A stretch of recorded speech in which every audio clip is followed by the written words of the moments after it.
Today we're breaking down a really interesting take on the Quranic chapter, Al-Ghashiyah. And this idea, it's really the key to unlocking the whole thing. So let's explore this through a chapter that honestly starts with a pretty stark vision. Right at the start, it describes two totally different kinds of faces on a day of reckoning. You've got one side that's exhausted and terrified, and the other, joyful and radiant. But what if this isn't about the afterlife? What if it's about states we're building right now? See, that joyful face isn't some reward. It's the result of a life built on certain things. So we're talking about a life defined by real effort, deep inner peace, and earned happiness. Okay, so how do you get there? Well, the book points us away from itself, out to the world. Instead of just handing out answers, it actually tells us to go and observe the world. The camel itself isn't really the point. It's a pointer towards the science of life. And the method continues. Next, it tells us to look up, towards the cosmos. This is basically a call to understand the universe, through astronomy. Then it brings our focus right back down to Earth, to the foundations of our world. And that's a prompt to investigate the Earth itself through the science of geology. All of this questioning leads to a really important ethical point. Guidance is not about force. And the text is super clear about its own authority, making a really crucial distinction here. A Mustafaİslamoğl isn't a guide, it's a tyrant who uses force, squashing your own reason and free will. Okay, so if the book isn't a tyrant, then where does that final judgment really come from? It suggests the final accounting isn't from some outside force. It's an internal one, with yourself. So this whole approach reframes faith, right? It's not blind submission, but conscious conviction. So good people don't just go to heaven. The idea is the place they are becomes heaven. Which leaves us with one final thought. Is your belief about what you say or what you actually do? Welcome to The Explainer. Today we're going to dive into a really profound lecture that takes a single chapter of the Quran and uses it to help us find meaning beyond just dogma. It's a journey that's going to challenge us to look past the finger and really see where it's pointing. So, right off the bat, the source material grounds us in a pretty tough reality. Conflict, division. The stuff that's so often fueled by rigid black and white thinking. This statement here, it just sets the stage perfectly by arguing that violence without a just cause. That's not some grand strategy, it's just murder. It really forces you to ask, what should be guiding us in a world that feels so fractured? Okay, so how do we get past all that division? Well, the lecture proposes a pretty fundamental shift in how we see things, and it all starts with how we even define a community. The idea is maybe we need to break free from the labels that keep putting us in different boxes. And this is where it gets really interesting. The lecture argues that over time, the focus shifted to this idea of Dar Al-Islam, an exclusive house of Islam. But the original term in the Quran, it was Dar As-Salam, a universal house of peace. So the invitation isn't to join a specific group, it's to enter a state of being, a state of peace that's open to literally everyone. And that brings us to the central metaphor for this whole explainer. We so often get stuck just staring at the finger. We analyze the words, the grammar, the history, and we can completely miss the vast, incredible reality it's trying to get us to see. The text isn't the destination itself, it's the map. So where does this map lead us?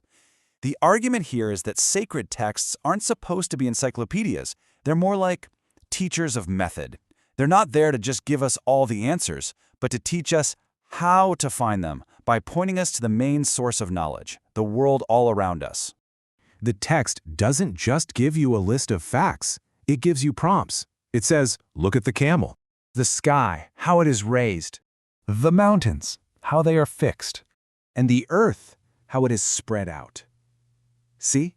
Each one of these is a command to go and observe the world for yourself. This is the core idea right here. The text doesn't say, here are the scientific facts about camels and geology. It just says, look. It commands us to be curious. And from this point of view, things like intellectual effort, scientific inquiry, and just deep observation, they become profound acts of faith. So the big takeaway here is that the text isn't trying to replace your mind. It's trying to activate it. It's like a curriculum guide, pointing your intellect toward the right laboratories for discovery, biology, astronomy, geology, even your own conscience. Your brain is meant to get in there and engage with the world, to figure out its principles and marvel at its wonders. Okay, so if our main focus is supposed to be this world, this reality, well, what does that do to the whole idea of paradise and the afterlife? It sort of reframes the entire purpose of our lives. And the lecture hits us with this really powerful comparison. Are we living a death-indexed life, where everything good we do is just a transaction for some reward we hope to get later? Or is our life life-indexed, where paradise isn't a place we go to, but a reality we're supposed to be building right here, right now? And if you really look at the qualities described for the afterlife in the text, they start to sound less like some abstract concept and more like a practical blueprint for living well. I mean, look at these: meaningful work, inner peace, deep satisfaction. These aren't things you wait for. They're achievable states of being that we can create in our own lives. This quote just sums it all up so perfectly. It suggests that goodness isn't a passive thing. It's a creative, transformative force. Good people don't just earn a ticket to some better place. They actively make the place they're in better for everyone. All right, this leads us to the final part of the puzzle, and it might be the most challenging one, the relationship between divine guidance and our own human freedom. If we're meant to think, to observe, to create, then what exactly is the nature of the instructions we're given? The lecture presents this verse as nothing short of a theological revolution. I mean, think about it. It's this profound statement of respect for the human mind, for our will, for our personality. It's saying that guidance is an invitation, a reminder of what we probably already know deep down. It is not, and it should never be, a form of tyranny or force. And if guidance isn't tyrannical, then it follows that accountability has to be deeply personal too. It's not about some external judge with a checklist. The final turn is inward. It's a confrontation with ourselves. The source argues that this is the real essence of judgment. The whole idea of standing before God becomes this powerful metaphor for turning back and facing our own conscience, our own internal record of our actions, our intentions, our compromises. We are asked to read our own book. And so this explainer doesn't end with a neat little answer. It ends by placing this profound responsibility squarely back on our shoulders. The invitation's been sent to look at the world with new eyes, to think with a free mind, and to build a life of peace and meaning. So the ultimate question, that's a personal one for each of us to answer. Welcome in. Grab a seat, get comfortable, and just take a breath. Yeah, just settle in. We're genuinely thrilled you're here with us today. Whether you're listening to this while prepping for a major presentation, out for a long drive, or just carving out a quiet, solitary moment for yourself in a chaotic day. Exactly. Yeah. You have landed in exactly the right place. Because today's deep dive is, well, it's one of those rare explorations that possesses the sheer gravitational pull to fundamentally shift how you perceive the world around you. It really is. We're setting out to unpack a profoundly thought-provoking lecture delivered by Mustafa İslamoğlu. The central text and focus of our journey today is his sweeping, really intricate commentary on Surah Al-Ghashiyah. Right. Now, for those who might not be familiar with the terminology, a surah is a chapter of the Quran, and Al-Ghashiyah translates to the overwhelming event. Yes. But right out of the gate, I need to establish some expectations for you. If you're assuming that we're simply going to walk through a standard, highly traditional, strictly theological commentary today, you're in for a massive surprise. A huge surprise. It goes way beyond that. The source material we have spread out on the table between us is actually an expansive, mind-bending exploration of biology, ecology, linguistics, human nature, sociology, and the very architecture of our modern societal anxieties. It operates as a masterclass in synthesis, honestly. It really does. It's a framework that asks you to look at the microscopic muscles in your face, the dirt underneath your shoes, and the intricate hierarchy of bees in a hive, just to understand the vastness of the cosmos. And as we begin to pull these threads apart, I think you'll see why the visual backdrop for our conversation today feels like a cross between a sprawling infinite star chart and a deeply worn ancient library. Yeah, that's a great way to put it. The core theme pulsing through every single paragraph of this lecture is the concept of a radical awakening of human consciousness. It serves as a relentless yet deeply compassionate warning against the quiet, creeping danger of living your life on autopilot. Autopilot, yeah. The source text is constantly challenging us, posing a very uncomfortable question. Are you actually awake to the reality of your existence, or are you just sleepwalking through a universe that is desperately, constantly trying to whisper its secrets to you? It's fundamentally about tearing down the walls of our intellectual and spiritual comfort zones, which is incredibly difficult work. Okay, let's unpack this. Yeah. Because the lecture doesn't start with abstract cosmology.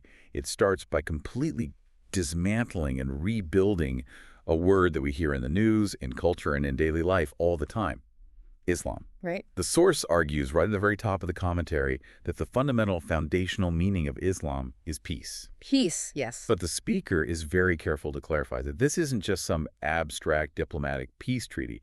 We're talking about an all-encompassing peace that operates on both a micro and a macro level. Exactly. It means achieving peace with your own internal self, making peace with your conflicting emotions, and then extending that outward. To everything. Yeah, to the animals you encounter, the plants, the earth you walk on, the water you drink, the sun, the moon, and ultimately peace with the Creator. It's framed as a state of total, unbroken cosmic harmony. How does the text ground this massive concept linguistically? What's fascinating here is the precise linguistic distinction the speaker makes regarding the core Quranic invitation. Language matters immensely in this text. Right. The speaker highlights that the Quran explicitly invites humanity to Dar As-Salam, which translates directly to the Abode of Peace. The Abode of Peace. It does not invite people to Dar Al-Islam, the Abode of Islam. In fact, the lecture points out a startling detail for many. The term Dar Al-Islam isn't even found in the text of the Quran itself. That's incredible. It is strictly Dar As-Salam. That shift in terminology is monumental. It moves the goalpost from establishing a politicized, rigid identity group to cultivating a universal, experiential state of being. A state of being rather than a label. Exactly. Peace isn't a label you wear, according to the source. It is the fundamental way a person is supposed to interact with every single atom of the universe. That distinction really flips the script. I mean, if the goal is a universal state of peace rather than a political identity, it makes total sense why the text then pivots into one of its most blistering critiques. Oh, the theocracy critique. Yes, the absolute rejection of theocracy. The source takes a remarkably strong, uncompromising stance here. It argues that a theocratic state, a literal state of God, is a system that the Quran actively excludes and philosophically rejects. Yeah. The speaker traces the historical invention of theocracy back to ancient Hebrew theology, noting that this model was later adopted, refined, and fiercely protected by the historical church in Europe. Right. But tracing its history is one thing. The philosophical reasoning why the text rejects it so forcefully is what really demands our attention. What is the core danger there? It's a staggering argument about moral accountability. The text explains that if you establish a human state complete with borders, militaries, and bureaucracies, and you attribute that state directly to God, you are committing a catastrophic moral error. Because humans are flawed. Exactly. Because states, by their very nature, are run by flawed, emotional, corruptible human beings. States inevitably commit crimes. They engage in theft, in systemic violence, in murder, in the oppression of minorities. Right. If that human-run state is operating under the literal name and supposed authority of God, then every single one of those crimes, every drop of blood spilled, every unjust imprisonment is essentially signed under God's name. Oh, wow. The source considers this the ultimate evil. You, the human, are doing the killing, and you, the human, are doing the stealing, but you are forging the Creator's signature on the crime scene. Forging the signature. That is powerful. It's presented as a profound, arrogant betrayal of the very concept of the divine, using the sacred merely as a shield for human brutality. You're taking the inherent, undeniable flaws of humanity and projecting them onto a divine canvas, making them unquestionable. And speaking of human brutality, the text naturally transitions from the violence of the state to the invention of war itself. Yes, the invention of war. I use the word invention very deliberately here because the source makes a fascinating historical and anthropological claim. War is not a natural state of being. Right. The text notes that anthropologists and historians can trace human warfare back about 13,000 years. Now, this begs a question because obviously animals exhibit violence, predators hunt prey, animals defend their territory with lethal force. But they don't have war. Exactly. The text argues that animals do not have war. War is a highly structured institution. According to this lecture, war was strictly invented alongside two other massive human concepts. Which are? The concept of private property and the concept of the organized state. If we connect this to the bigger picture, the text is asking us to completely decouple our understanding of human nature from the artificial institutions we've built over millennia. We walk around assuming that war is just an inevitable, tragic byproduct of simply being alive, that humans are just wired for mass conflict. Like it's just in our DNA. Right. But the source argues compellingly that it's actually a manufactured consequence of how we decided to organize resources, draw borders, and consolidate power 13,000 years ago. And this institutional analysis brings the speaker directly to a very pointed, complex critique of modern geopolitical conflicts and imperialists. It does. Let's pause on that for a second, because before we dive into this specific part of the text, I want to be incredibly clear with you, the listener. The source dives into some highly complex, deeply entrenched modern geopolitical views here. This definitely does. Our role in this deep dive is not to endorse these views, nor to debate them, nor to take any political side whatsoever. Our mission is strictly to map out the framework and the arguments exactly as the speaker presents them in the source material, so you can understand the philosophy behind the text. With that understood, the source argues vehemently against all forms of imperialism. It defines imperialism broadly, whether that is global superpower imperialism, regional dominance, economic subjugation, religious imperialism, or even domestic internal national oppression. It's all the same mechanism to the speaker. Exactly. Yeah. To the speaker, a person of awakened conscience must look at all of it and say no. And the text provides a very specific, nuanced example regarding Iran to illustrate how this principle operates in practice. Yeah, the lecture uses the geopolitical situation surrounding Iran to demonstrate what a strictly principle-based rather than an identity-based or alliance-based worldview looks like. Right. The speaker argues for a very strict, seemingly difficult dichotomy. On one hand, the principle demands standing firmly and unequivocally with the oppressed, innocent citizens of Iran against any violence, silencing, or overreach committed by the Iranian regime itself. The internal oppression must be condemned. Yes. But on the exact same token, the text argues that if global imperial powers attempt to bomb, invade, or destroy the nation of Iran, that exact same moral principle demands standing with the Iranian people against those global powers. It's a dual stance? It is. The core argument the source is making is that true justice requires stepping completely outside of rigid tribal alliances.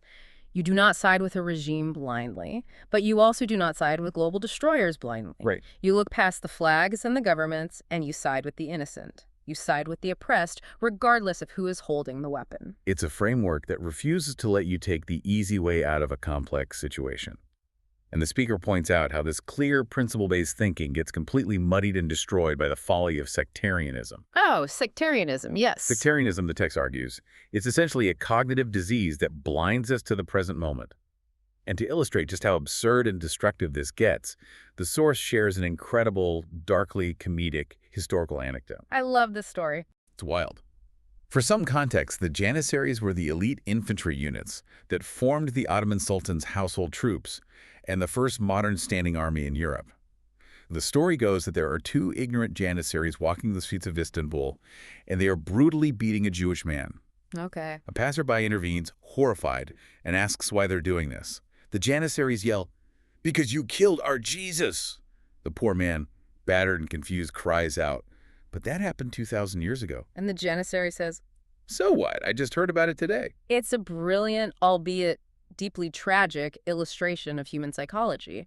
What the text is doing through that specific anecdote is holding up a harsh mirror to modern sectarianism across the globe. Exactly. The speaker is pointing out the absolute madness of dragging 1,300-year-old or 2,000-year-old historical conflicts, theological disputes, and ancient betrayals into the present day, and using them as a valid excuse to tear each other apart right now. Right now, yeah. It completely blinds us to the immediate realities of our world. When you're obsessed with a 2,000-year-old grievance, you cannot see who is actually oppressed and who is the actual oppressor standing right in front of you today. It systematically replaces shared, present-day human empathy with inherited, fossilized historical grudges. Which brings us to a transition in the text that completely changes the scope of the lecture. We've talked about states and history, but now the source zooms in on human biology and cognition. This is where it gets really microscopic. The text introduces a metaphor that serves as the entire lens for the rest of the commentary.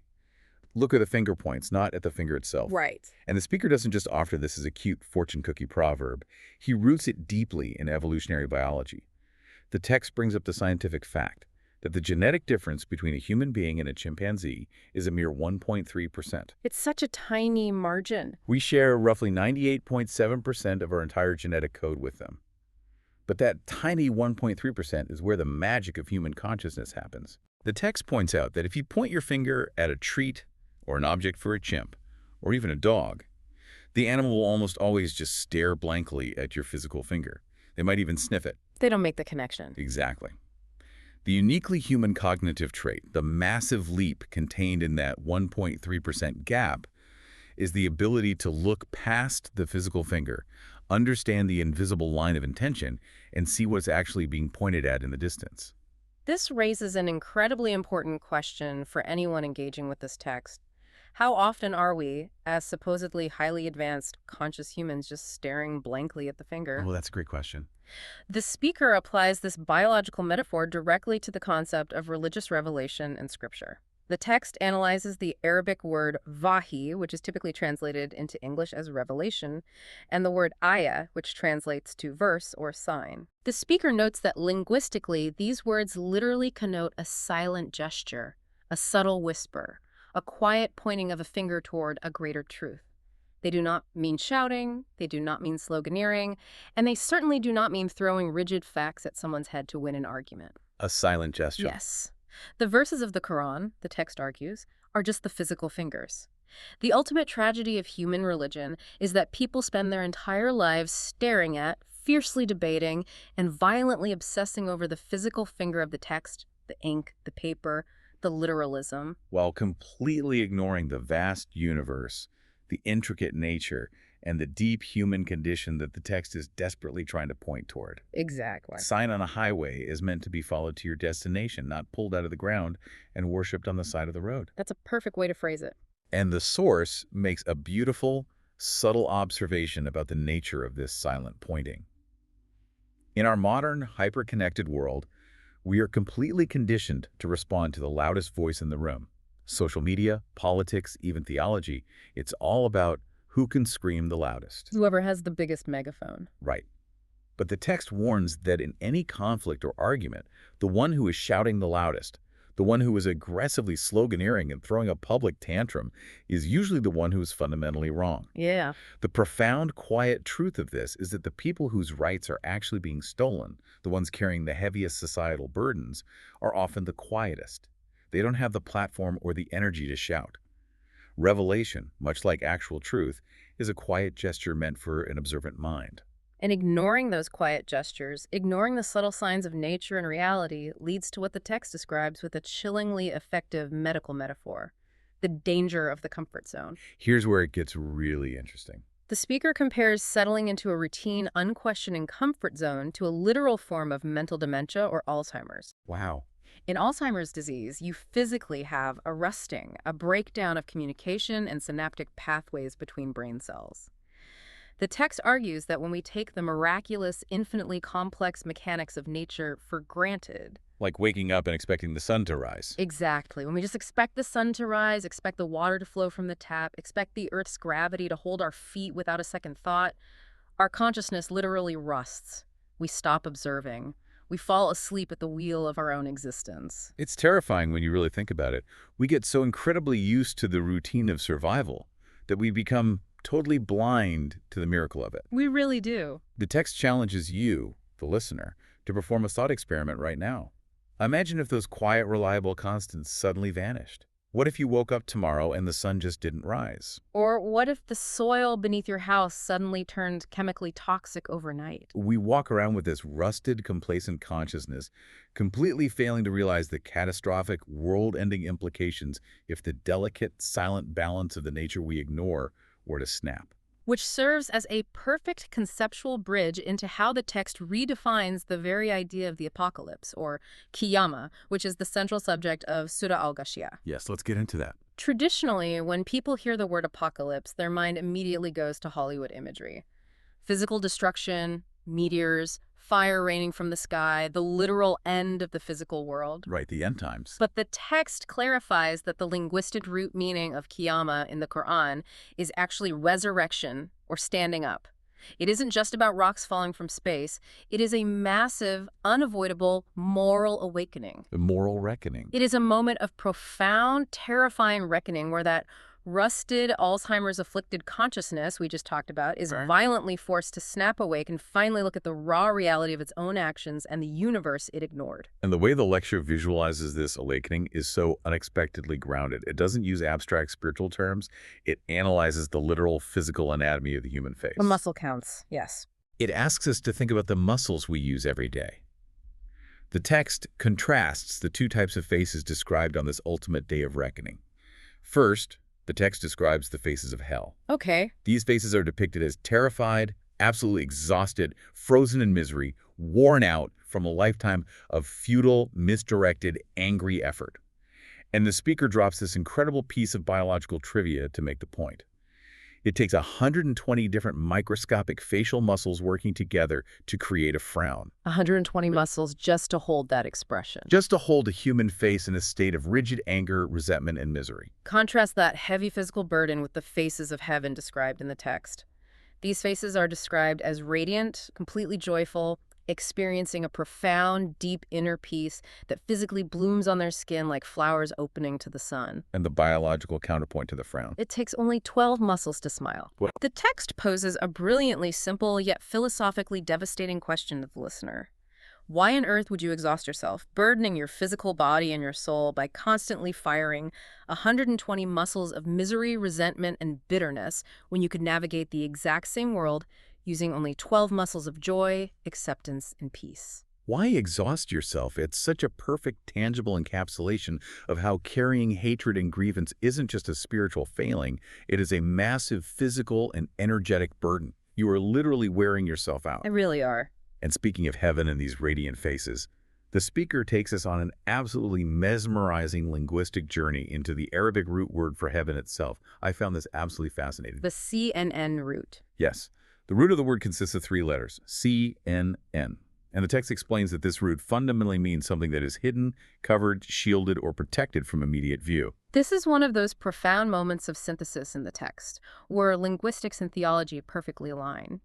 When you look at the various words derived from that single CNN root, a beautiful, consistent pattern emerges. Walk us through it. You have Senate, which is the standard word for heaven or paradise, essentially meaning a magnificent garden that is hidden or protected by a lush, dense, overarching canopy of green leaves. Right. Then, from the exact same root, you have Senin, which is the Arabic word for a fetus. A fragile new life completely hidden and perfectly protected within the mother's womb. That's amazing. You have sin or jinn, which refers to beings or entities that are hidden from normal human sight. And you have kan, which translates to the soul or the vital life force, which is entirely hidden deep inside the physical vessel of our bodies. So they all share that concept of being hidden. Exactly.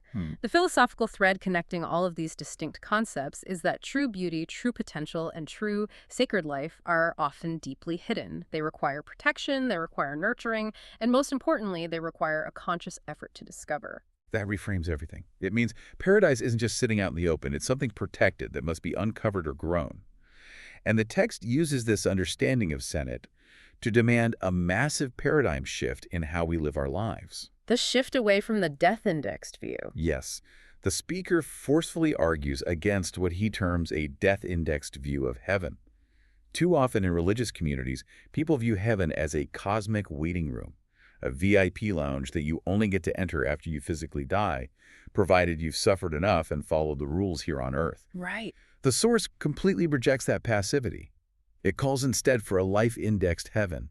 The argument is that truly good, awakened people don't just magically go to heaven after they die. Rather, the physical place where good people gather, the community they actively build through their ethics, their justice, and their compassion, becomes heaven right here on Earth. Exactly. The goal isn't to grit your teeth and endure misery now for a magical payoff later. The goal is to construct the architecture of heaven here and now through intentional, difficult effort.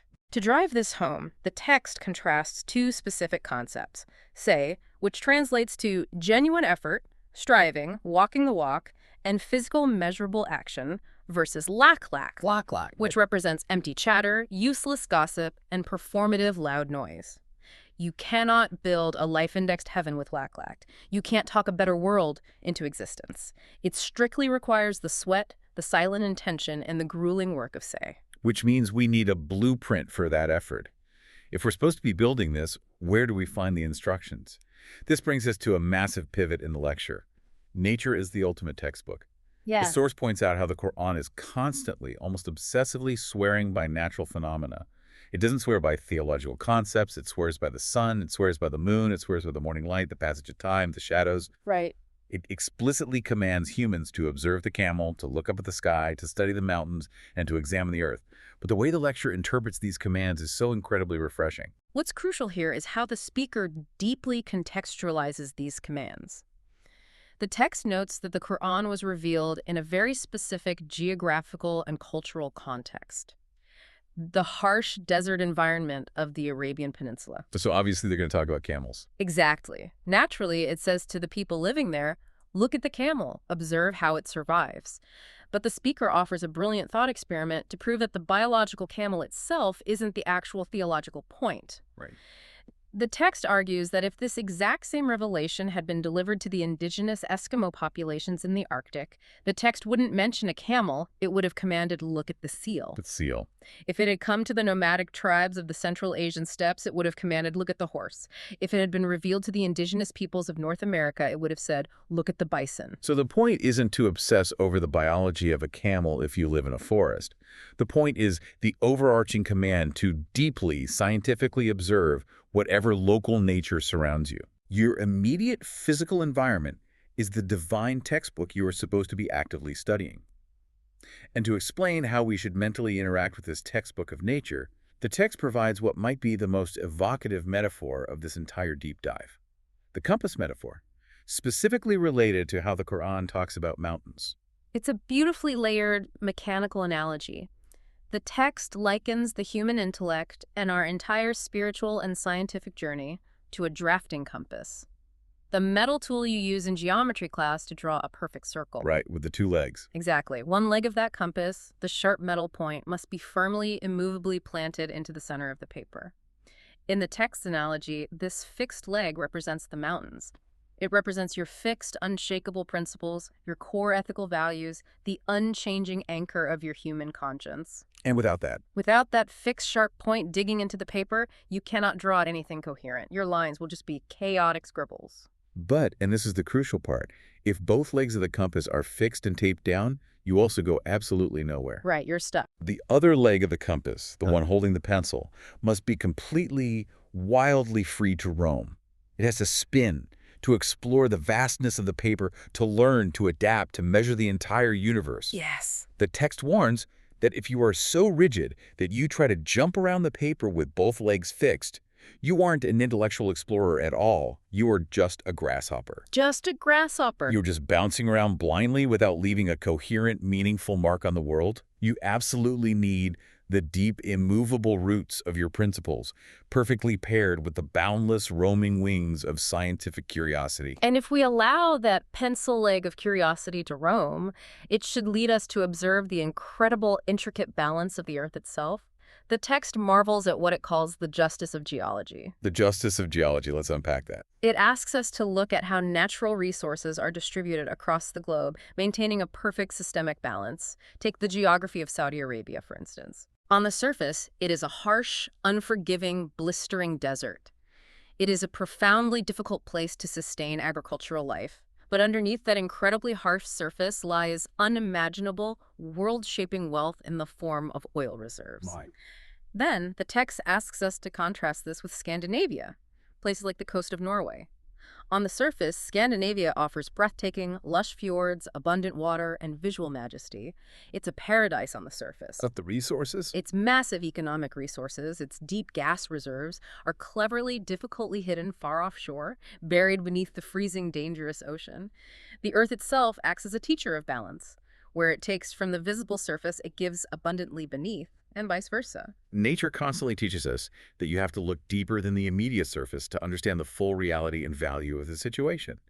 And what I love is how the text takes this massive geological wisdom and applies it directly to the intimacy of human connections. The 4 seasons. Yes. The speaker uses the seasons of nature to define the criteria for a truly mature human relationship. The argument is that you haven't truly known a friend. Your relationship hasn't reached its actual tested potential until you have experienced all 4 metaphorical seasons with them. That's so true. If your friendship has only ever existed in the bright spring and warm summer of good times, easy laughs, and convenience, it isn't fully forged yet. It's untested. You have to survive the winter. You have to survive the bitter winter of hardship, deep disagreement, mutual struggle, and failure together. Only a relationship that has weathered all 4 seasons is a true resilient connection. That concept of needing to test and investigate our environment naturally progresses into the lecture's deep examination of our relationship with science, intellectual curiosity, and how human society often actively stifles our own potential. Yeah, this part is crucial. The speaker brings our attention to the specific Arabic word nazara, which is the verb used in those Quranic commands to observe nature, like observing the camel or the mountains. Right. The text emphasizes that nazara doesn't just mean throwing a passive, lazy glance at a tree while you walk by. It means to look with the specific, highly focused intent to investigate. To investigate. It means to theorize, to take apart, to figure out exactly how a thing works on a mechanical level. The text makes a remarkably bold claim here. It states that the Quran is not a data encyclopedia. It's not a textbook. It doesn't just hand you scientific facts to memorize so you can pass a test. Instead, it is a methodology teacher. It is constantly, aggressively trying to push the reader out of the stuffy theological classroom and out into the muddy, complex laboratory of nature to investigate for themselves. But what actually happens when we try to do that? What happens when a child tries to investigate the world? We run headfirst into what the text calls the tragedy of milli uditum, which translates to national grinding. Now, for our listeners, this requires a bit of linguistic context to fully appreciate. In Turkey, the Ministry of National Education is called Milli Eğitim. The speaker is making a very sharp, deliberate pun here, changing one vowel sound to turn education, eğitim, into grinding or milling, uzutum. It's a brilliant play on words. The argument is that our massive standardized societal systems often do not educate people. They grind them down into identical, compliant dust.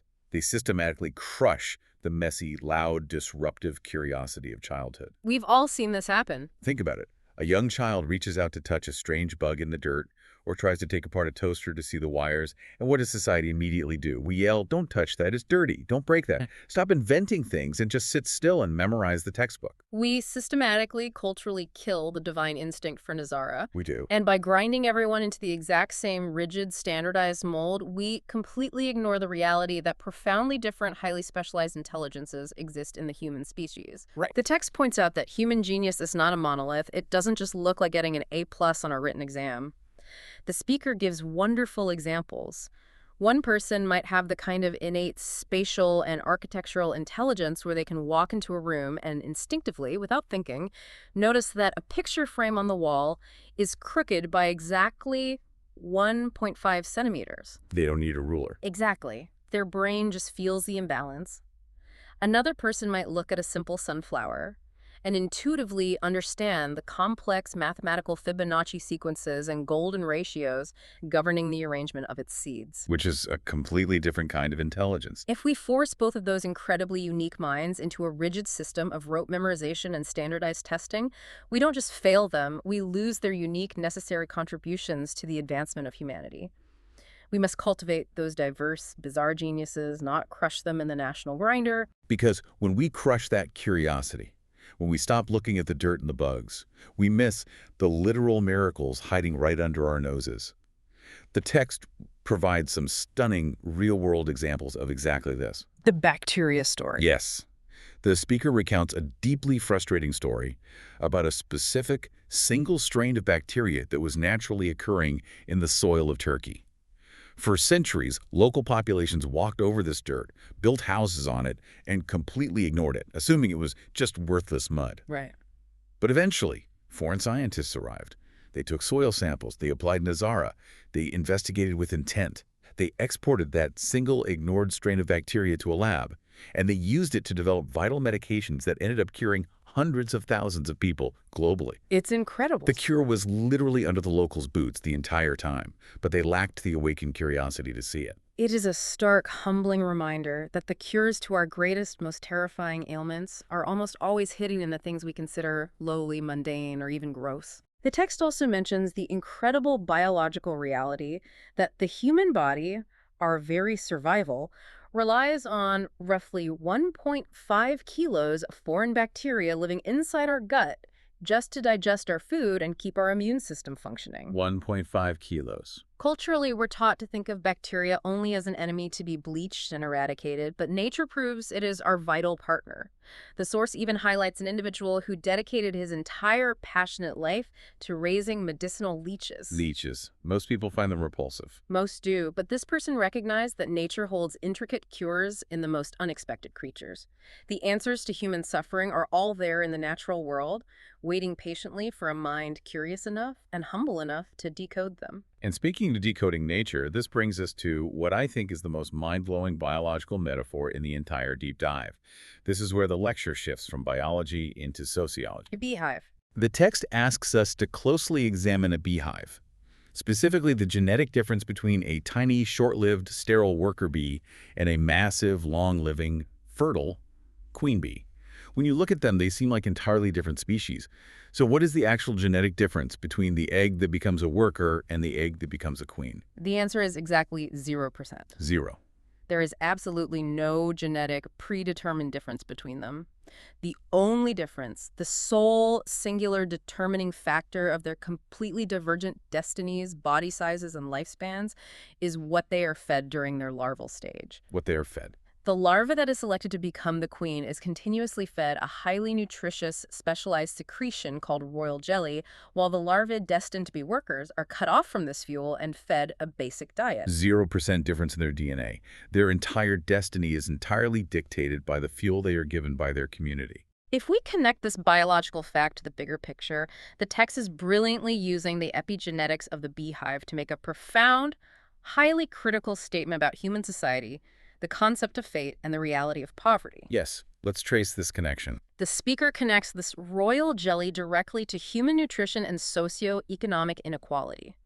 Imagine a pregnant mother living in severe poverty. If she cannot afford proper nutrition, and her child's physical and cognitive development is subsequently hindered because of that lack of basic fuel, can society lazily throw its hands up and just blame fate? Right. Can we say, well, it was just God's will that this child struggled? The text argues fiercely and angrily against this fatalistic laziness. It forces the listener to ask a deeply uncomfortable question. Is the child's struggle truly a destiny written by God, or is it the systemic moral failure of a human society that hoarded resources and refused to provide the royal jelly of proper nutrition and education to its most vulnerable members? It completely strips away our religious and societal excuses. We absolutely love to blame fate because it means we don't have to take any personal or collective responsibility for massive societal inequality. Exactly. If it's God's will, I don't have to share my wealth. And the text goes even further into this nutritional history to prove how much agency we actually have. The speaker points out that roughly 12,000 years ago, human civilization made a massive shift. The agricultural shift. We transitioned from a diverse, protein-rich hunter-gatherer diet to an agriculture-heavy reliance on simple carbohydrates, wheat, grain, bread. The speaker explicitly links this massive human-engineered dietary shift to the explosion of autoimmune diseases, dental decay, and diabetes that completely plague our modern world. Yeah. The destiny of our physical health, both individually and culturally, isn't just magic. It is deeply, inextricably intertwined with our access to and our systemic choices about our biological fuel. We chose the carbohydrates, and we are living with the biological consequences of that choice. Which serves as the perfect, inevitable transition into our final major section of the deep dive, the reckoning and the mask of religion. Because realizing that we are responsible for the royal jelly of our society and responsible for our own biological health requires an intellect that is fully awake and capable of taking ownership. Right. The text asserts a very powerful, controversial thesis here. True religion and true spiritual connection to the divine requires an intellect that is completely rationally convinced. It absolutely rejects the traditional demand for blind, unquestioning submission. I want to dig into that because submission is often treated as the highest religious virtue. But the source argues that blind submission is essentially a psychological trick, a way of dodging personal responsibility. How so? Think about it. If you just throw your hands up and say, I'm not thinking about this, I'm just blindly following the orders of my religious leader or my text, you don't ever have to engage your own conscience. You don't have to weigh the moral impact of your actions. You just become a compliant robot following a program. Right. But the texts insist that God, the creator of this infinitely complex universe, is not a petty dictator looking for an army of unthinking robots. To prove this, the speaker highlights a profound verse from the text, specifically addressed to the prophet himself, which plainly says, "You are not a tyrant over them." That single line is monumental in its implications. You are not a tyrant over them. The text unpacks this to mean that goodness, by its very metaphysical nature, cannot be forced. Right. If you hold a weapon to someone's head and force them to donate to charity or force them to pray, it completely ceases to be goodness. It is simply physical compliance under the threat of violence. The speaker notes that creating compulsory directions, forcing people down a legally required path, even if that path supposedly leads to a holy place, completely defeats the entire foundational purpose of human free will. Yeah. The argument is that God respects human agency and the necessity of choice far too much to ever operate as a tyrant. And because we have that terrifying, beautiful free will, we, and we alone, are the ones responsible for the ultimate reckoning. The text entirely redefined what it means to face final judgment.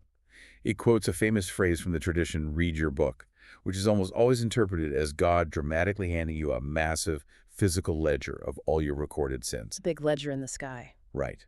But the speaker explains that returning to God actually means returning to your own jugular vein. It means returning to the absolute deepest, quietest core of your own self. It means facing your own unvarnished, unavoidable conscience. Yeah. At the end of the day, the text argues, you are entirely sufficient to judge yourself. When all the societal illusions, the wealth, the status, and the excuses are finally stripped away, your conscience knows exactly what you did, who you hurt, and exactly why you did it. You cannot lie to your own jugular vein. And a crucial, deeply challenging corollary to this idea is that because we are solely tasked with the heavy burden of judging ourselves, we are strictly, unequivocally forbidden from playing God and judging the internal souls of others. You don't have that right. To illustrate how seriously the text takes this prohibition, it dives into the specific everyday evil of gossip, or gaibet. Now, why is gossip, something society treats as a casual pastime, considered so spiritually abhorrent and destructive in this text? Yeah, why? The speaker offers a brilliantly unique psychological take that goes way beyond it hurts people's feelings. The text argues that gossip literally freezes a human being in time. I had to stop and write that down when I first read it. Freezing someone in time. What an incredibly powerful way to frame something we all do without thinking. It really is. The logic is this. When you constantly talk behind someone's back about a specific mistake they made in the past or a flaw they exhibited years ago, you are actively refusing to allow them to grow. Wow. You are hammering a psychological nail into their past self and aggressively demanding that they stay there for your own comfort or superiority. By gossiping, you completely deny their fundamental God-given human capacity to change, to repent, to learn, and to evolve. Because you've already decided who they are. It is an act of supreme playing God arrogance, because you have decided that their story is already permanently over and their character is fixed. And according to the text, making that kind of final judgment is a right reserved strictly for the Creator. Which logically leads right into the text's sharpest, most biting critique of all. The concept of what the speaker calls the religionless religionist. This is where the deep dive turns its focus entirely inward, toward people who loudly claim faith but use it strictly as a matter of form, showmanship, and social capital. The speaker argues that if you use religion merely as a convenient mask, if you use the traditional garments, the holy vocabulary, and the public rituals simply as a vehicle to gain community status, to exert political power, or worse, to cover up your own deep ethical failings and abuses, you are not practicing faith. You're not. You are actively practicing the religion of the religionless. You have entirely emptied the faith of its actual demanding meaning. True accounting, the text insists, is not a transactional, superficial merchant's religion. You aren't operating a cosmic vending machine where you drop a coin of public prayer or charity into the slot, expecting a golden ticket to heaven to pop out in return. True accounting is a grueling, invisible, deep, internal alignment of your awake intellect, your private actions, and your highest ethical standards.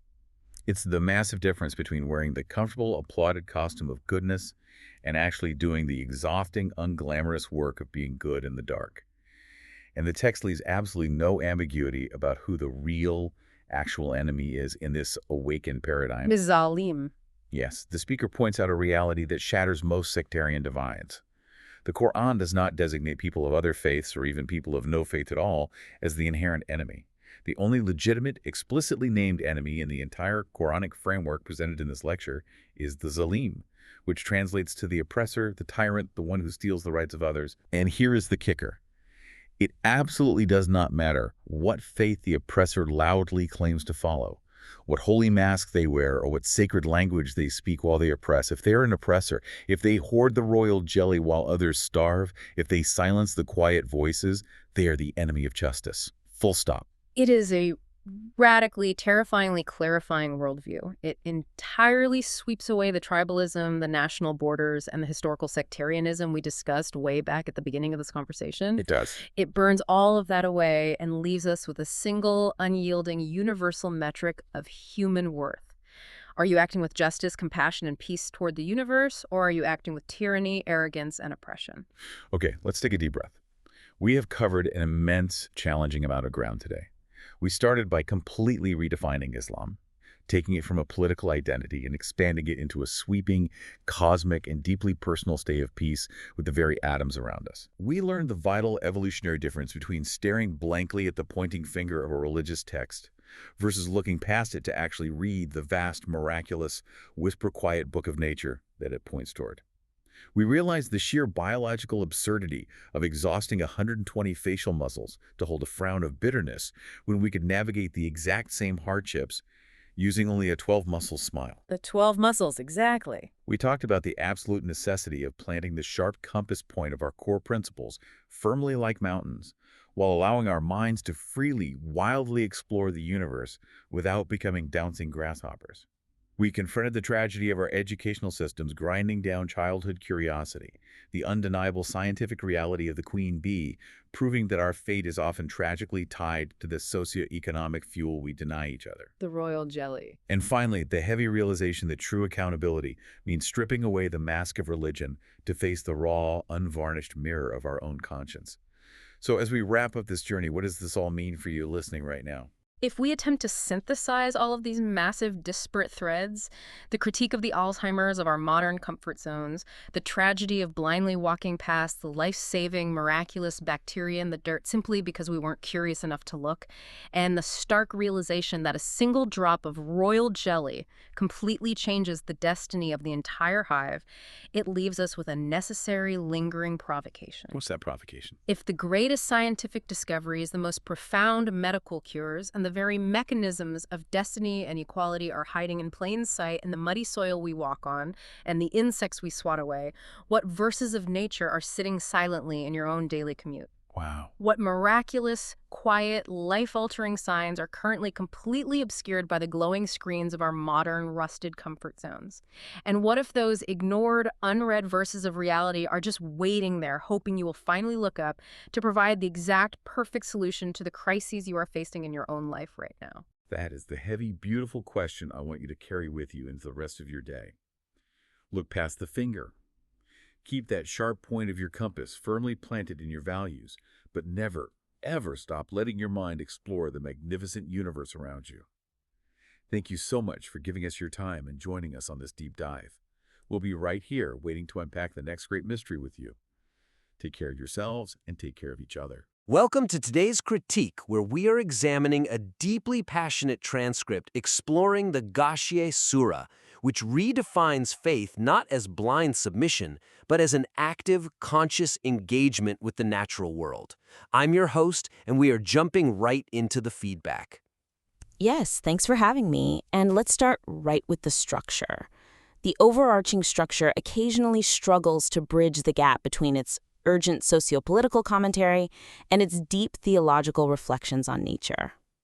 It really does, because as a reader, you open this piece and you're immediately hit with these incredibly heavy, macro-level geopolitical issues. Right. The author isn't holding back at all. They paint this intensely vivid picture of global imperialism and sectarianism right out of the gate. Which is a phenomenal hook, honestly. It is, but The weakness here is that rapid pivot, going from critiquing geopolitical imperialism and sectarianism in the opening directly into the nuanced metaphor of the finger pointing at the truth alongside these micro-level scientific observations. Oh, you mean the sudden shift to bee genetics? Exactly.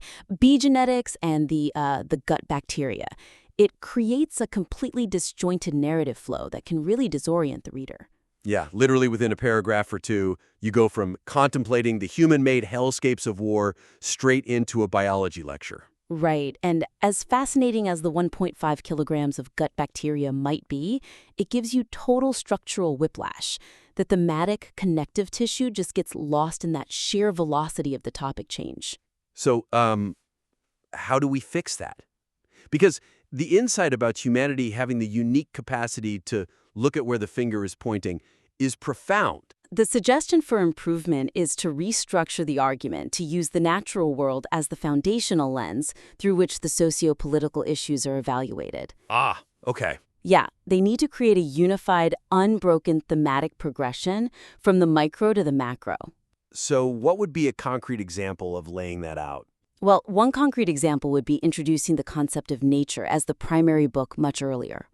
Use that to establish a baseline. You contrast the perfect harmony of these ecosystems, like the synchronized effort of a bee colony, with the disharmony of human sectarianism. That makes a lot of sense. You build the philosophical framework of divine order first before applying it to complex global politics. Exactly. Or alternatively, another way to do this is moving those heavy geopolitical sections entirely to the end of the piece. Framing it as a practical application. Precisely. You use it as a practical application of the ethical framework established by observing nature. You demonstrate how failing to read the book of nature leads directly to the human-made hells of war and imperialism. It becomes the inevitable conclusion, rather than an isolated rant at the beginning. Right. These are just a couple of structural realignments that could really smooth the journey for the reader and make the payoff hit so much harder. Let's move on to the narrative voice. The frequent shifts between high-minded philosophical discourse and colloquial grievances risk undermining the text's profound theological redefinitions. This was a major stumbling block. The author clearly has this deep, burning conviction, but the weakness here is the tonal whiplash between discussing abstract, elevated concepts and sudden colloquial vents. The argument reaches some truly breathtaking heights, like the ontology of heaven being built on earth right here and now, or discussing God as the absolute unknown. Highly intellectual, deeply spiritual writing. But then, intertwined with that, we get these highly informal complaints about modern diets. Carbohydrates. Carbohydrates, yes. And complaints about the cost of fish on a 20,000 lira pension. Or that sudden historical anecdote about the two foolish janissaries beating a man in the street.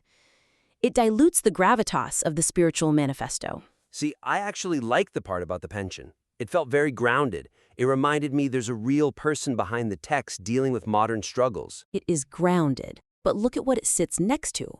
When a reader is contemplating the vastness of the cosmos, and then suddenly finds themselves reading a street-level complaint about inflation, the spell is broken. The authority of the philosophical voice gets temporarily traded for a casual coffee shop debate. Fair point.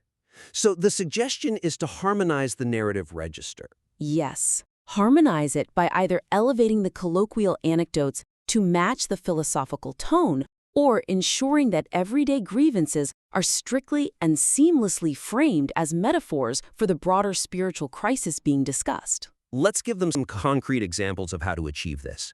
Take that economic disparity regarding the 20,000 lira pension. Right.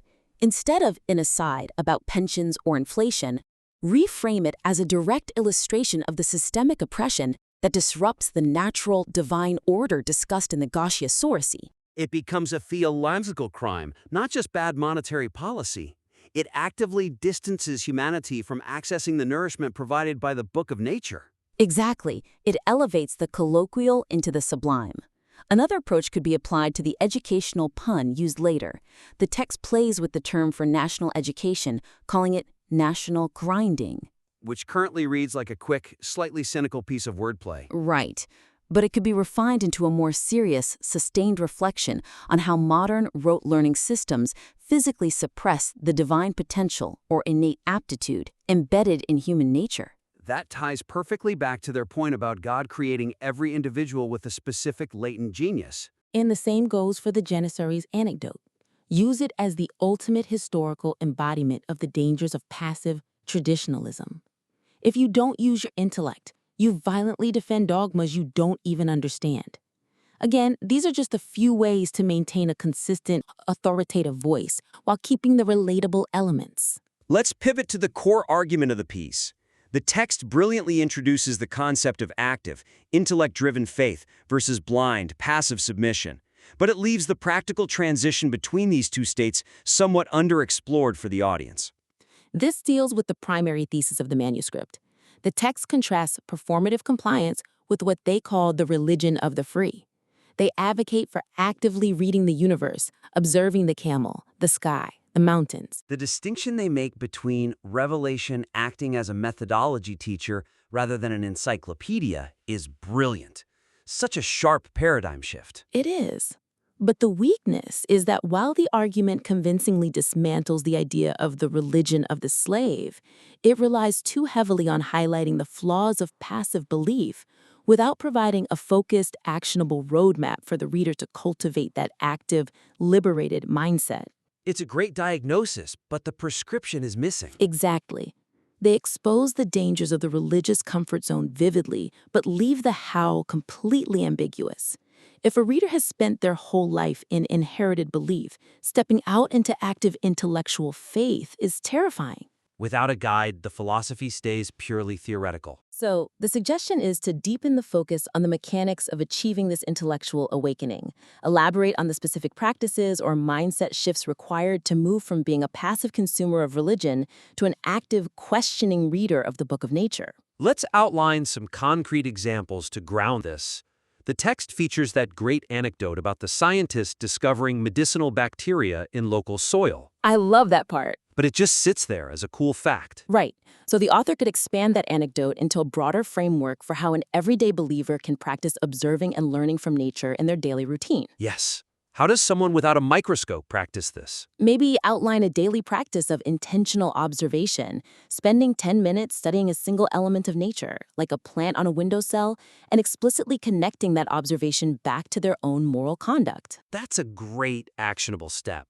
Alternatively, the text could outline specific meditative or analytical exercises derived directly from the verses discussed. How would that look in practice? Well, when the Ghashiyah asks the reader to look at how the mountains are firmly set, provide a journaling prompt. Ask the reader to identify the fixed principles in their own life.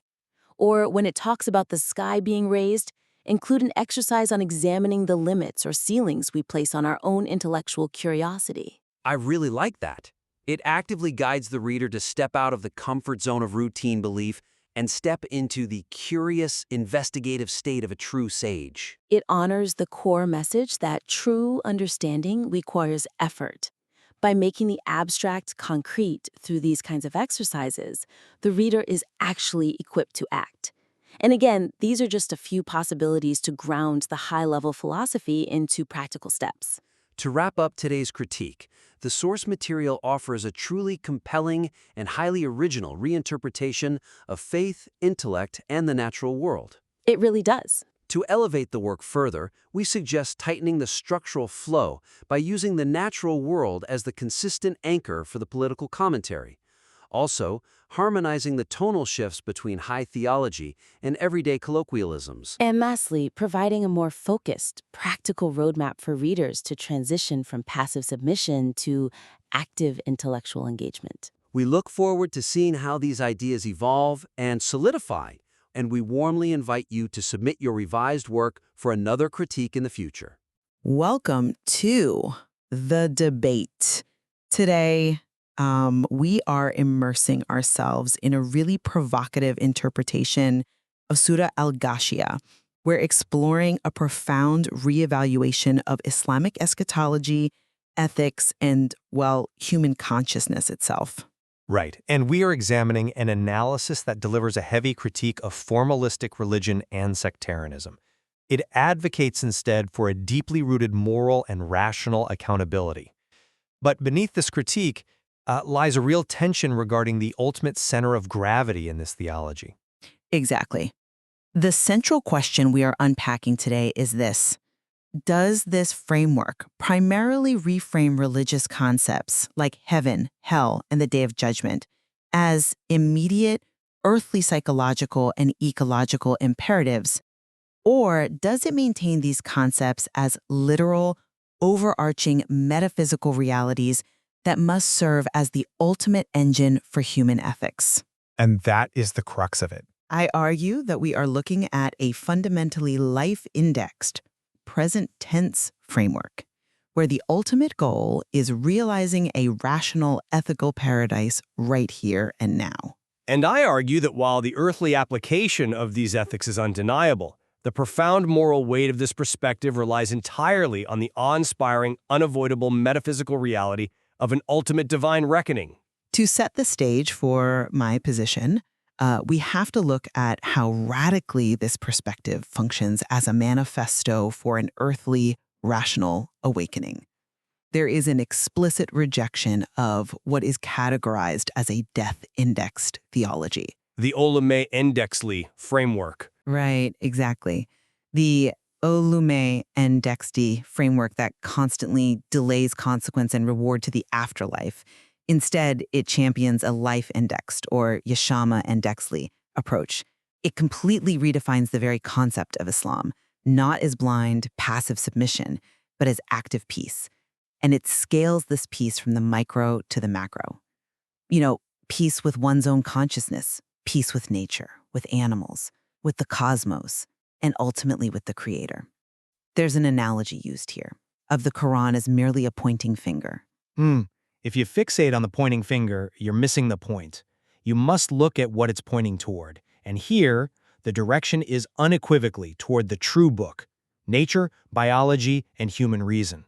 It asks us to build a paradigm of ethical accountability today. The emphasis on earthly responsibility is certainly present, but reducing this analysis to a purely present-tense ethical philosophy, well, it strips away its most profound spiritual gravity. We have to engage directly with the title of the surah itself, Al-Ghashiyah, the great overwhelming event. The framework draws heavily on visceral, terrifying descriptions of the afterlife. It speaks of faces frozen in terror, bodies exhausted by absolute futility, contrasted with faces blooming in eternal joy. But those descriptions... Let me just finish this thought. This isn't just a metaphor for feeling good or bad about your daily choices. The assertion is that in the end, there is an ultimate accounting. Finale hisap var. Our hands will speak, our feet will testify. It is precisely this inescapable metaphysical judgment that creates the psychological pressure required to drive the very ethical behavior you are prioritizing. Without the literal reality of the overwhelming event, the moral framework loses its ultimate authority. Well, let's dive right into that tension by looking closely at the nature and location of heaven and hell in this interpretation. I contend that the eschatology is deliberately internalized. There's a fascinating observation made about the verses describing those faces you just mentioned. Okay. The argument suggests that heaven or hell is reflected in our faces right now. It notes a specific biological detail. It takes only 12 muscles to smile, effectively creating a localized heaven on your face and sharing it with the room, whereas it takes 120 muscles to frown and project hell. The question posed is highly pragmatic. Are we merely trying to go to heaven, or are we trying to build heaven? It categorically rejects what the Caliph Ali famously called the merchant's piety. The transactional approach. Yes, doing good deeds merely as a transactional exchange for a post-mortem reward. Instead, it demands a paradigm where we do good because it is inherently good, bringing the conceptual reality of paradise into our immediate lived experience. I come at it from a different way. I acknowledge that the idea of a localized heaven carries psychological weight. The notion that a smile is charity and shifts the environment of a room is sociologically sound. But that localized heaven is merely a reflection of a higher truth, not a replacement for it. Look at how the etymology of the word Senate is broken down here. You mean the roots of the word? Exactly. It shares roots with sin, meaning hidden or invisible, and sinin, meaning a hidden fetus in the womb.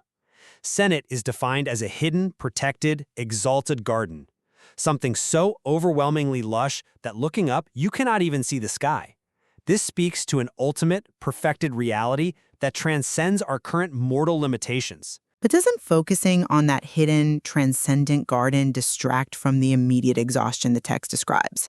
I mean, the visceral imagery of exhaustion isn't meant to paralyze us with fear of the afterlife. It's meant to wake us up to the exhaustion of living an unethical, disconnected life right now. The description of the exhaustion of doing meaningless work perfectly mirrors modern existential dread. That modern existential dread is exactly why a literal ultimate reality is required to possess such profound psychological impact. If hell is just the temporary discomfort of a frown, a bad mood, or a meaningless corporate job, the concept of Al-Ghashiyah, the overwhelming event, loses its capacity to truly shake human consciousness out of its complacency. It becomes just another self-help metaphor rather than a cosmic reckoning. That's an interesting point, though I would frame it differently. The way to avoid that complacency, according to this framework, isn't through fear of the unseen. It's through nature, science, and developing what is called a convinced consciousness, or ikna umush bilinj. Through observation, you mean? Right. The Quran is positioned here not as a rigid encyclopedia of facts, but as a methodology teacher. It points out that revelation is highly contextual. If the Quran had been revealed in the Arctic, it would have told people to look at how the seal was created. In Mongolia, it would have pointed to the yak. In Arabia, it pointed to the camel. This contextualization proves that the ultimate demand is an empirical, evidence-based awakening. We are supposed to study astronomy, geology, and biology to develop this convinced consciousness. This is entirely devoid of blind religious dogma. The objective is to be in the laboratory and the observatory, reading the universe directly. I'm sorry, but I just don't buy that. Let me tell you why. Observing nature in this context is strictly a moral test, not merely a scientific endeavor devoid of theology. Yes, there is encouragement to look at the camel, the mountains, and the sky, but there is a simultaneous critique of modern humanity for merely consuming the products of science and technology without understanding the moral and cosmic balance behind them.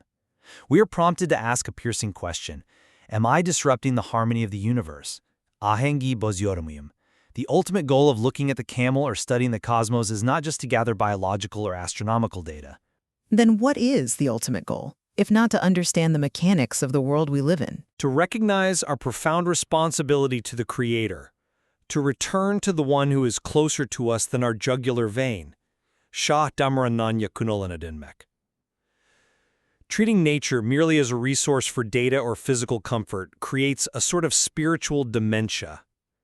It dulls our sensitivities. Science, in this framework, is meaningless if it doesn't lead to a state of awe and an acknowledgement of the metaphysical reality of God. We possess a unique moral agency, a consciousness burdened with the amana, the divine trust.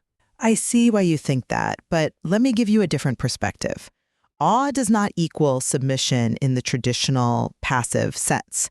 In fact, there is a strong opposition here to the idea of blind submission, linking it directly to a refusal to take responsibility. When you blindly submit, you hand over your intellectual and moral agency. Consider the compass metaphor used to describe this dynamic. The fixed leg and the sweeping leg. Exactly.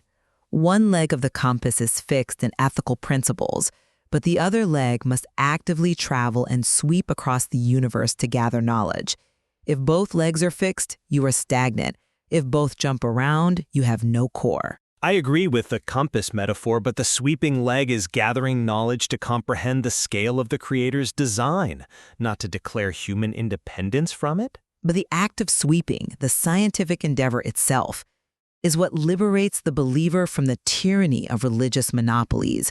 The argument is that the Quran doesn't hoard knowledge. It delegates it to the natural world.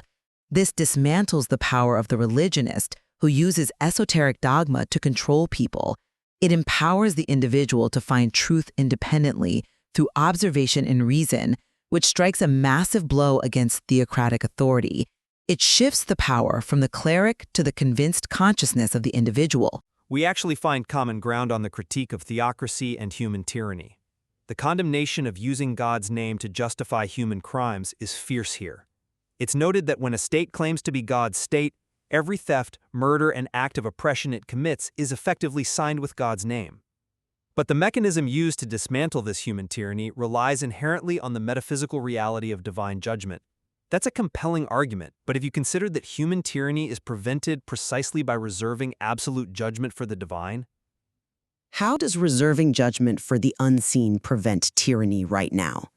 The focus throughout this analysis seems heavily weighted towards self-judgment and immediate social accountability. It focuses on self-judgment because the ultimate judgment belongs exclusively to the owner of the Day of Judgment.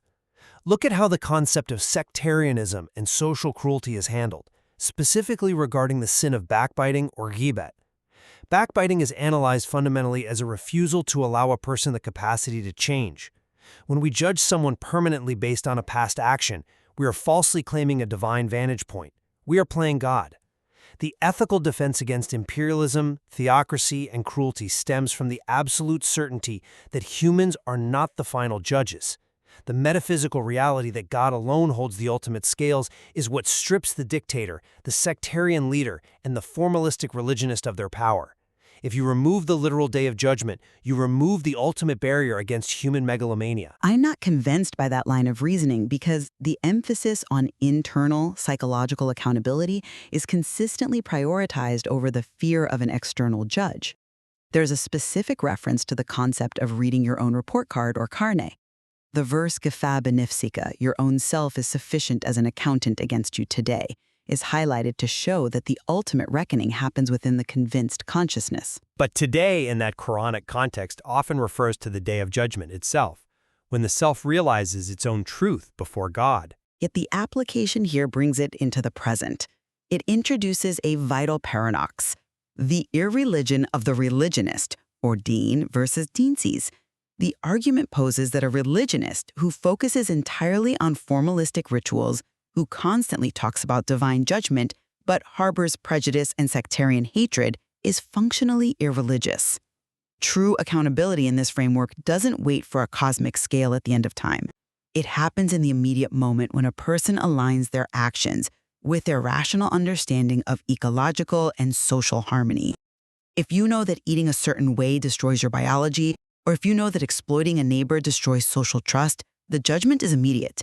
You have built your own hell. The urging here is to stop waiting for God to fix the world or judge the wicked, and to use our endowed intellect to enact justice now. Yet, there is also an explicit reminder that God is not a tyrant, and that the prophet is merely a reminder, not a dictator. Lesta elihem bimusaitar, you are not a dictator over them. This profound respect for human free will and intellectual autonomy is exactly why the final judgment must be metaphysical. In the earthly realm, people routinely get away with horrific injustices. The discussion touches on global imperialism, children dying in conflicts, and systems of oppression that crush the vulnerable. If the only judgment is internal or psychological, then the sociopath who feels no guilt faces no justice. The promise of the Ghashiyah, the overwhelming event, is the ultimate guarantee of cosmic justice. But does relying on that cosmic guarantee foster apathy? Not in this framework. It asserts that the universe is not a closed loop of biological cause and effect, where the strong simply devour the weak. It promises that every atom's weight of good and evil will be accounted for by the Creator. It is this guarantee that allows the believer to act ethically in the face of overwhelming earthly injustice without falling into despair or nihilism. The ethical engine requires the metaphysical fuel. Let's look closer at that ethical engine, though, because there is a heavy critique of relying on the metaphysical to solve earthly problems. Consider the metaphor of the 4 seasons of friendship. The idea is that you don't truly know someone until you've experienced all 4 seasons with them. You have to see their winter, not just their spring. This requires deep, sustained earthly engagement. It demands that we navigate the complexities of human relationships, psychology, and society without simply throwing our hands up and saying, well, God will sort it out in the afterlife. I don't disagree that deep, earthly engagement is required. The 4 seasons metaphor perfectly illustrates the patience needed for human relationships. But it goes further than just relationships. there is a specific warning against using fate or destiny as a scapegoat for systemic failure. When someone starves because of a corrupted supply chain or systemic inequality, calling it destiny is framed as a theological cop-out. It's an abdication of the intellect. People blame destiny for poverty or lack of nutrition, ignoring the human-made inequalities that actually cause the suffering. The focus is relentlessly drawn back to what we are doing here and now to build an equitable society. When we are pointed toward nature, we are told to learn from the cooperative systems of bees and ants, to apply biological wisdom to social structures. The convinced consciousness realizes that the divine will is actually encoded in the laws of nature and ethics, not suspended in a magical afterlife. I agree that using destiny as a shield for corruption is wrong, and this analysis rightly calls out blaming fate for the effects of imperialism or economic injustice as a distortion of theology. However, you're conflating human failing with cosmic absence. Learning from the bees and ants is framed within a broader understanding of cosmic hierarchy. We are not just highly evolved ants. As it is pointed out, while we can observe ants, ants cannot observe us. This brings us back to the amana, the trust. This trust is what makes us accountable to something higher than mere survival or ecological harmony. When we ask, am I disrupting the harmony? It's an ontological question. It's not just a matter of carbon footprints or social contracts. The harmony of the universe is a manifestation of God's will. Disrupting it is a spiritual transgression, not just an earthly miscalculation. The physical world is the testing ground, the laboratory of the soul, but the results of the experiment are ultimately evaluated in the metaphysical realm. But notice how the evaluation itself is described. The insistence that we are the ones who will present the evidence, our hands speaking, our feet testifying, implies that the truth of our actions is literally inscribed into our physical being, into our biology and psychology. It removes the need for an external, arbitrary judge, because the reality of our choices cannot be hidden from ourselves. This brings us back to the core thesis. The goal here is to mature the religious mindset. It seeks to move humanity away from a childish paradigm of doing chores just to avoid a spanking or get a piece of candy, which is the essence of the merchant's piety.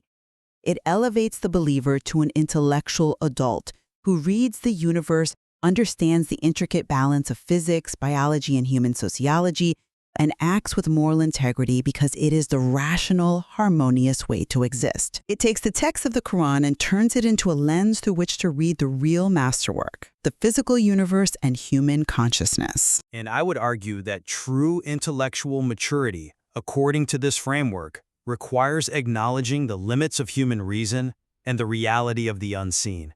Yes, the Quran is a lens, and nature is a masterwork. But who is the artist? Recognizing the artist is positioned as the ultimate purpose of the observation. There is a specific warning against the arrogance of information despotism, where humans think that because they have discovered a mechanism in nature, they have become the masters of reality. We didn't invent the cure hidden in a plant or a bacteria. We merely stumbled upon it.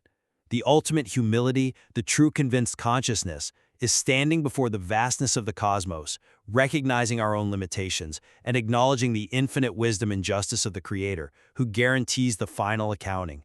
The moral action is earthly, but its meaning, its anchor, and its ultimate validation are undeniably metaphysical. This has been a rigorous exchange of ideas. To summarize my position, this exploration of Surah Al-Ghashiyah serves to radically liberate the believer from blind formalistic obedience. By reframing eschatology into a life index paradigm, it empowers the individual with a convinced consciousness. It challenges us to stop waiting for a metaphysical rescue and instead actively read the book of nature, employ empirical reason, and take full responsibility for building an ethical, peaceful, and harmonious society right here, right now. And to summarize my view, while I agree this framework vehemently demands active earthly moral engagement, it absolutely anchors this responsibility in the awe-inspiring metaphysical reality of a final reckoning. The visceral realities of the overwhelming event and the certainty of divine justice are what protect humanity from its own tyranny and arrogance. Without this ultimate transcendent authority, the ethical framework loses the very gravity that makes it effective. I think where we clearly converge is in acknowledging the powerful refutation of superficial transactional religion presented here. Whether the driving force is immediate earthly harmony or ultimate cosmic justice, this perspective dismantles the hypocrisy of formalistic rituals devoid of ethical substance, and it issues a clear call for intellectual humility and rigorous moral accountability. We definitely agree on that. There is no room left for the comfortable illusions of sectarianism or theocracy. It challenges every individual to look deeply at their own actions, their own nature, and their own ultimate destination. The immense complexity of balancing our immediate earthly ethics with the contemplation of ultimate spiritual realities is what makes this analysis so enduringly relevant. We invite you, our listeners, to dive deeper into the source material and decide for yourselves where the true center of gravity lies in this theological framework. Thank you for joining us on The Debate.